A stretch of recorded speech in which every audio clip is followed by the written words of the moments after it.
Bonjour à tous et bienvenue dans cette vidéo dans laquelle nous allons voir comment nommer des alcanes. Commençons par quelques définitions. Un alcane est une molécule organique composée uniquement d'atomes de carbone et d'atomes d'hydrogène. Un exemple est représenté ici. Chaque alcane comporte une chaîne carbonée principale, aussi appelée chaîne principale, qui est la chaîne carbonée la plus longue, c'est-à-dire celle possédant le plus grand nombre d'atomes de carbone. Dans notre exemple, la chaîne principale est ici entourée en rouge et possède 5 atomes de carbone. Certains alcanes possèdent des ramifications qu'on appelle également groupes alkyles, qui sont des groupes d'atomes composés uniquement de carbone et d'hydrogène, mais qui ne font pas partie de la chaîne principale. Dans l'exemple, il y a 3 groupes alkyles entourés en bleu. Le nom d'un alcane est composé d'une racine qui dépend de la chaîne principale et éventuellement d'un préfixe si l'alcane possède des ramifications. Pour trouver la racine du nom d'un alcane, on regarde le nombre de carbone dans la chaîne principale. S'il y en a un seul, la racine est méthane, s'il y en a deux, éthane, 3, propane, etc. Dans l'exemple précédent, la chaîne principale a 5 atomes de carbone, ce qui correspond au pentane. Pour trouver le préfixe, on regarde le nombre d'atomes de carbone dans chaque ramification.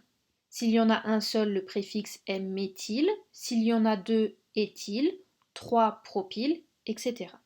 Dans l'exemple précédent, il y a deux groupements avec un seul carbone qui sont des groupements méthyle et un groupement avec deux atomes de carbone qui est un groupement éthyle. La méthode pour écrire le nom d'un alcane est toujours la même. Étape 1, on identifie la chaîne principale et les ramifications. Dans l'exemple précédent, on avait trouvé que la chaîne principale correspond au pentane et qu'il y a deux groupements méthyle et un groupement éthyle.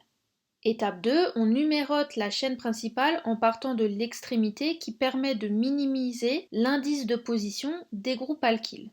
Il y a deux façons possibles de numéroter. De la gauche vers la droite, ici en rouge, ou de la droite vers la gauche, ici en vert. Si on utilise la numérotation verte, les groupements porteraient un indice 3 et 4.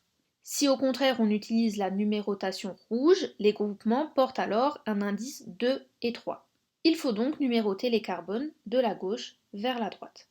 Étape 3, on note le préfixe en mettant les noms des groupes alkyles classés par ordre alphabétique et précédés de leur indice de position. Puis on note la racine. Étape 4, on utilise les préfixes di, tri ou tétra si plusieurs groupes alkyles sont identiques. Attention, ce préfixe n'est pas pris en compte dans le classement par ordre alphabétique.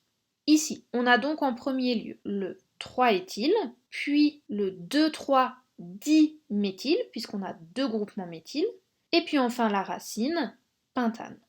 Pour finir, étape 5, on met des virgules entre deux chiffres et un tiret entre un chiffre et une lettre. Le nom de l'alcane est donc le 3-éthyl 2,3-diméthylpentane et se note de cette manière. À votre tour à présent, trouvez le nom de l'alcane qui apparaît à l'écran. Je vous laisse mettre la vidéo en pause pour prendre le temps de le faire. Vérifions ensemble. La chaîne principale a 6 atomes de carbone, ce qui correspond à l'hexane.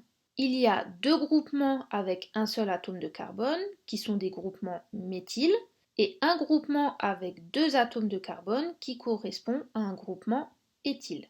Il faut numéroter les carbones de la gauche vers la droite pour avoir les indices de position les plus petits possibles. On a donc en premier lieu le 3-éthyle, puis le 2,4-diméthyle et enfin la racine hexane. Ce qui donne, en utilisant les règles de forme, le 3-éthyl 2,4-diméthylhexane. Pour finir, résumons les notions qu'il est important de retenir. Un alcane est une molécule composée uniquement d'atomes de carbone et d'atomes d'hydrogène. La chaîne principale d'un alcane est la chaîne carbonée la plus longue, celle qui contient le plus d'atomes de carbone. Une ramification ou groupe alkyle est un groupe composé uniquement de carbone et d'hydrogène, mais qui ne fait pas partie de la chaîne carbonée principale. Le nom d'un alcane est composé éventuellement d'un préfixe, qui dépend des groupes alkyles, auquel s'ajoute une racine qui dépend de la chaîne carbonée principale. Il faut également savoir mettre en œuvre la méthode pour nommer un alcane. Je vous remercie d'avoir regardé cette vidéo et à bientôt!